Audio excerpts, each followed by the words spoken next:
Hello, everyone. I hope you're having a great day. As I mentioned the other day, today I'm going to go through and I'm going to show you how to use this Endless Customers GPT really to the full benefit. I'm going to walk you through today how to write a blog. And so I'm going to do it using voice command. Now, if you're on an app, you want to go into the app on the left-hand corner and go down to if it's system settings and just type in the word voice control and then turn that on. It's that simple.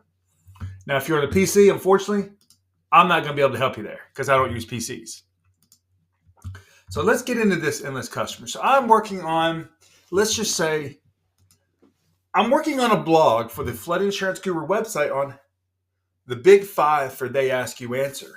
And what I'm looking at is the cost of flood insurance in Alabama.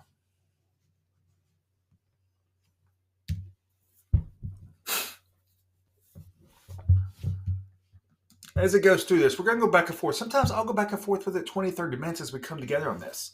And you see I do not put emojis in my blogs. I'm just not a big fan of them. As you'll see, anything with AI puts a lot of emojis in there. And you can tell it, hey, leave out emojis, leave out hyphens, all this different stuff. I do it all the time. So as you see here, it's telling me the different things to include here, the QQPP, which is the question, promise, preview, that if you're shooting videos, you want to ask a question, a deeper question. What you're guaranteed to give people in that video and then preview it a little bit. The other thing is you can go with the PEP, which is basically your preview, your promise preview. Yeah, and now look at that. Now I'm on camera. I forgot it, but that's okay. But I basically just want to show you how it looks in here like this, right? This all looks cool. Now what I'll say here is, can you give me the SEO checklist for this blog? And also show me how I should link this blog back to certain pages on my website.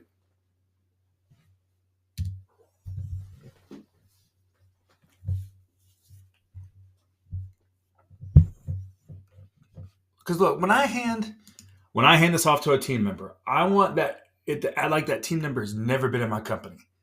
Just like if you hand it off to somebody outside of organization, like it's even going to give you on-page SEO basics here. The title tag. Remember, your title tag and your H1 tag should be unique, a little bit unique from each other. They shouldn't be the same thing. Your meta description, which is going to come up. URL.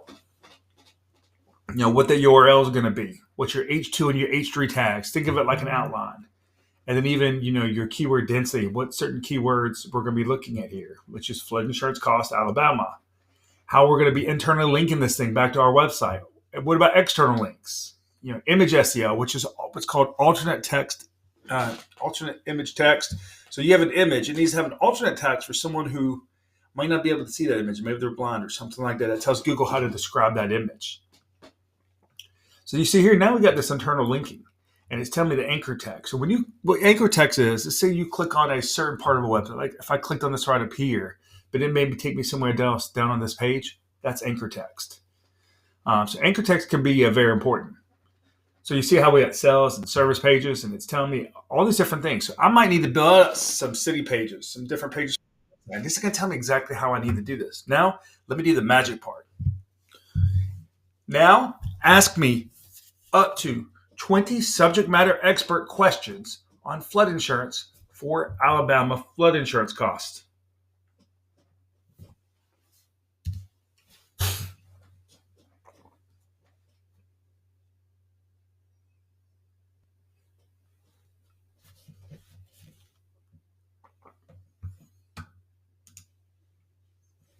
The average cost of flood insurance in Alabama for primary residences in a low-risk flood zone can be kind of misleading since the National Flood Insurance Program no longer uses flood zones to technically identify rates.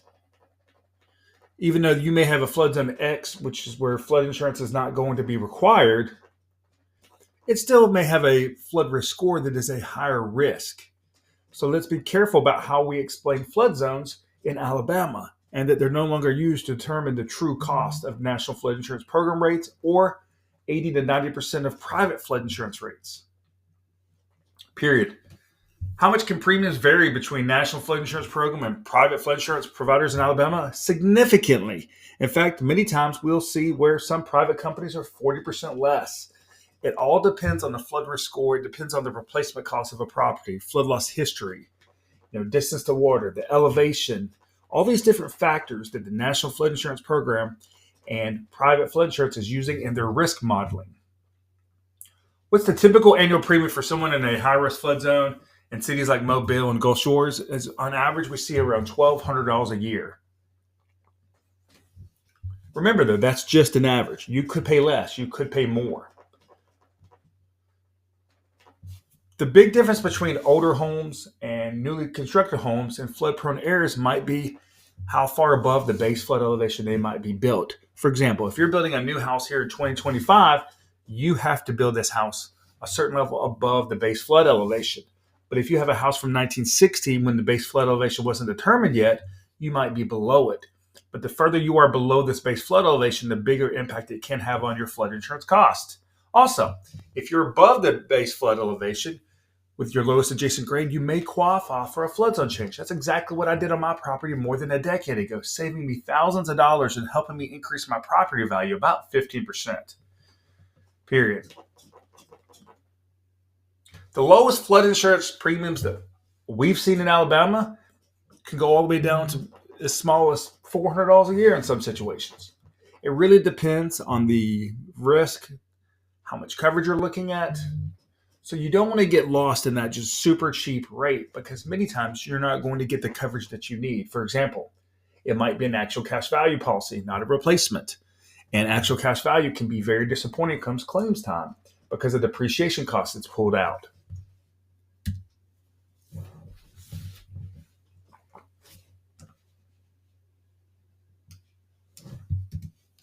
Now let's let it work its magic.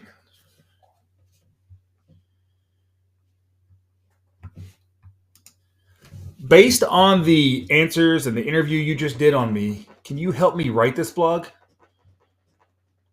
I need you to show me the title, the H1 tags, the H2 tags, H3 tags, even show me what the call to action should be.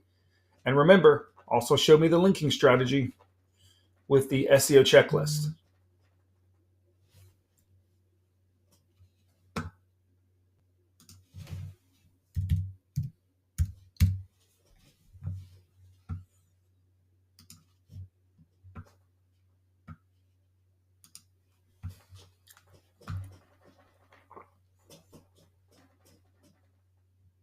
All right, now we've got our article here. We've got our title.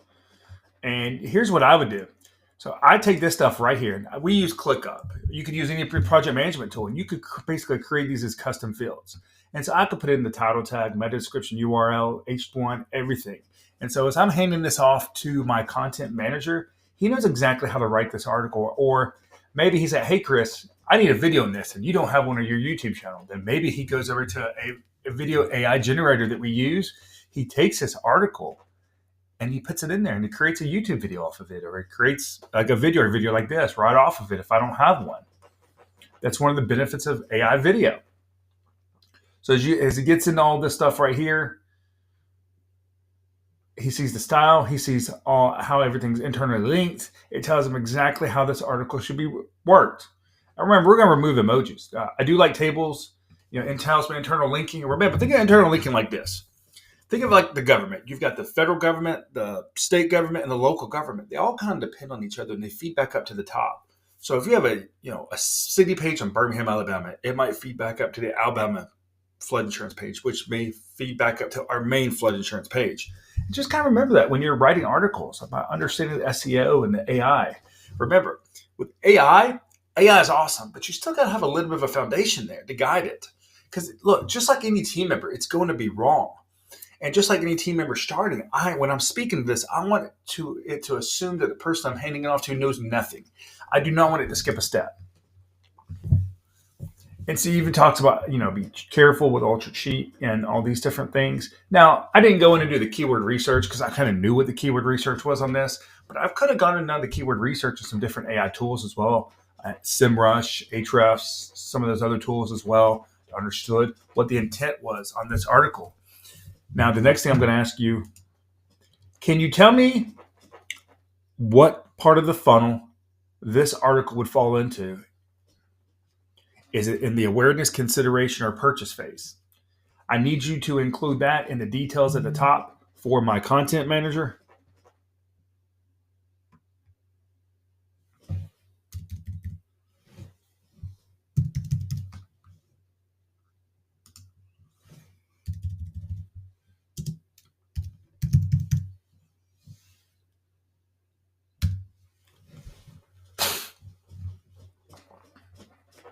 Remember, when we're talking about those three funnels, we're talking about awareness, consideration, and purchase. Those are basically your three phases. Top of funnel, middle funnel, bottom of funnel. If you have a lead generation problem, you don't probably have a lead generation problem. You have a buyer problem, which means you need more people that are in the bottom of the funnel. And as you're creating content or using AI to do it, then you want to understand that. And see, blog article brief, also called a content brief, basically outlines everything for my team to understand, buyer intent, all this stuff. And so I can throw all this stuff in here now. Primary CTA, if it's maybe get a quote in Alabama, or maybe it's download our guide. Maybe we have an ebook in this situation, but probably not, because this page is probably going to build more for conversion than it is education. If I was building more for education, it would be something more like a pillar page or a hub or something like that. And we're talking about a hub on AI, though. Think about the tire on a bike. You have the middle there and you have all the spokes coming in and out. Think of that as a hub. Atlanta International Airport is a hub for Delta because they've got all the planes coming in from all these different places. So it's the same thing with a pillar page. You've got this main pillar page and you've got content coming back to it from all these different directions. These local pages, these blogs, it's all coming back to almost like ants coming back to that big bed with the queen ant. And that queen ant could be considered the content hub. So now we've got all this in here. We could even create a calendar with it, different pieces, all the stuff. So this is how you could basically do this. You could go hit copy here, and I could copy this, and this blog is ready to basically go for my team. Now, as you can see here, I've put all this stuff in here like this. Now I want to say, please give me the full article now with the SEO checklist, all linking strategies, and the content brief so that I can hand it off to my content manager.